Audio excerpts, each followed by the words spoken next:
Hi everybody, it's Colin here from Woodthorp International. Well, we're in this area again because I have good news. Well, good news for me. The Great Wall of Reflection Cove is done. All the way around. Sorry for the mess, I've tried to clear up a little bit, but I haven't got rid of it all. But it is now done. Now then, the next task is I am going to build a jetty here, coming down from up here down into this area for this little shack and the people who live here. Because from up here, I've decided that all of this water around here is going to be to about here still. So he can have a rowing boat, swim in it and stuff like that, or paddle in it, whatever he wants or they want. And it goes off to the rest of the world down here, kind of thing. Now, I am going to put a little bit of a beach here, coming round just to this corner. And then I'm going to stick some rocks in, what stick out of the water, so I can indicate and show the water is flowing this way and then goes off again to the rest of the world. That's the plan. When I do that, I don't know, because I'm wanting to do some ballasting up here, some static grass up there on that top bit, fill this area here and get that tunnel mouth in so it matches that, and then I can cover that and do a beach here to go for the people to get to the lake and get this car park done. I'm struggling at the moment to find the things I wanted to do, the bridge, but I will do, and one across there, I've got to do that, but everything's going okay otherwise, you know, I'm happy. It looks great from here now. When I sit here, I can just, if I sit down, I just see all this rock work done. And I'm so happy. I had a little count up, and it is a rough count. But I know there definitely is more than 2,200 to 2,300 individual rocks that I've made, painted and stuck. And I did have some spare, but I did need some, I did think I'd possibly had enough, but I wanted some more middle-sized ones and stuff like that. I've just got to put the rest of the tufts in here up to this point, which will be next, another job what will get done. But I've got 6 trains going to run again. But this time, up here, there are 4 European trains on this level. And in the lower level, there's going to be 2 American trains running, but they're Alaska trains and livery, which is this livery here.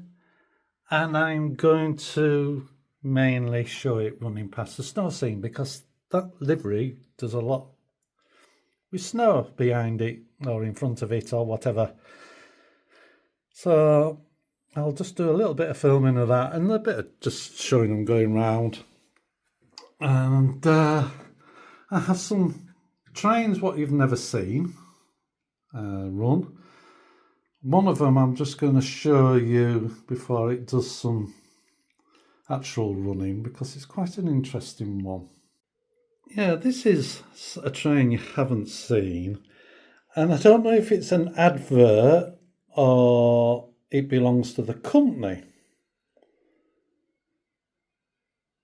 but it's a 3-coach affair. I don't know if it's for staff. Like I say, I don't know if it's an advert. So that's it. And the train, there's something else interesting about this. I think it's this train. I think it's this. No, it might not be this one. There's another one I've got to show you what's quite interesting. I'll have a look. It's quite old. It comes a set, boxed. It's quite an old motor inside. It's a bit rough running. It's a little bit better when it gets a bit of a run, but it's quite square. But by Jove, it is heavy. You know, there's not much streamline into that. But it's interesting.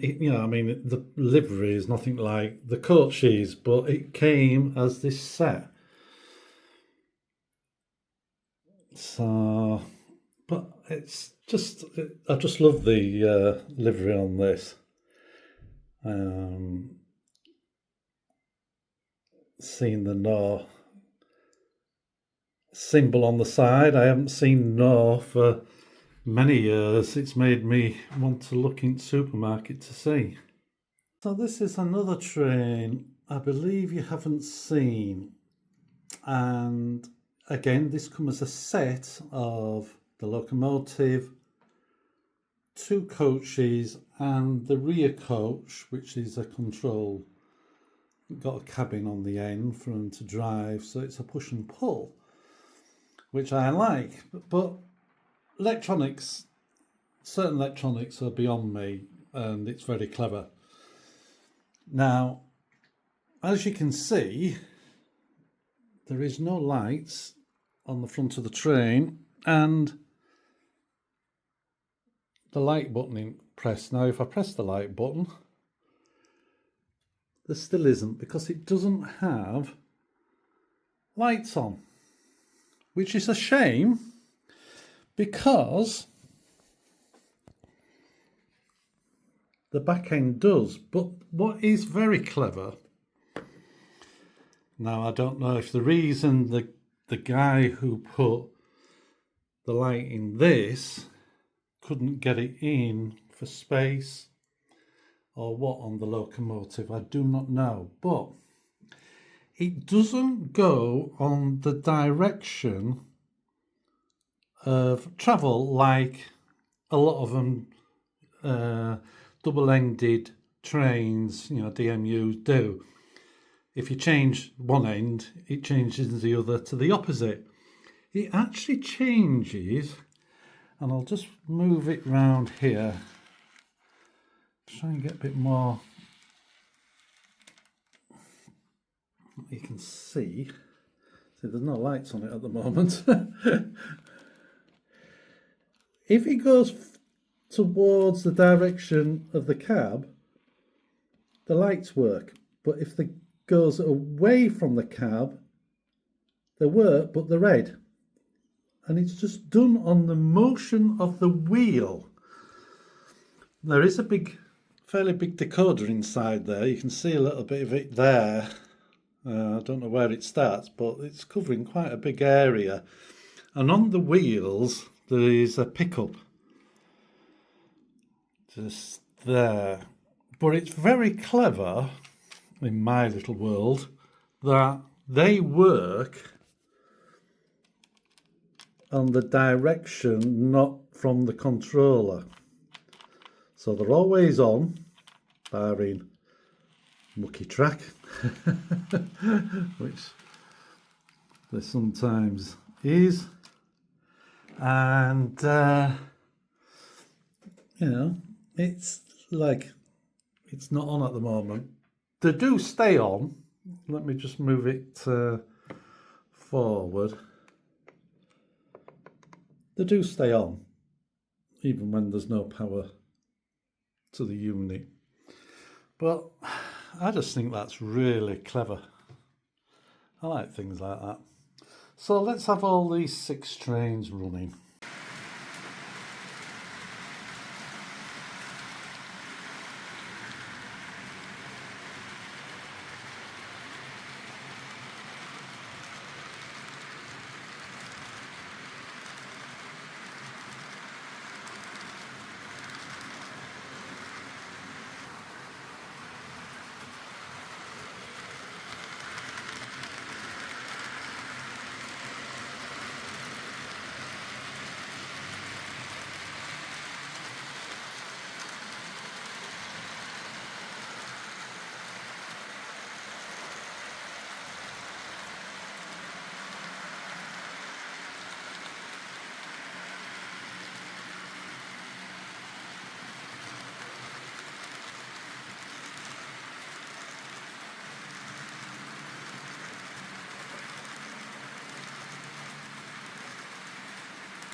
So I've right enjoyed doing the 6 again.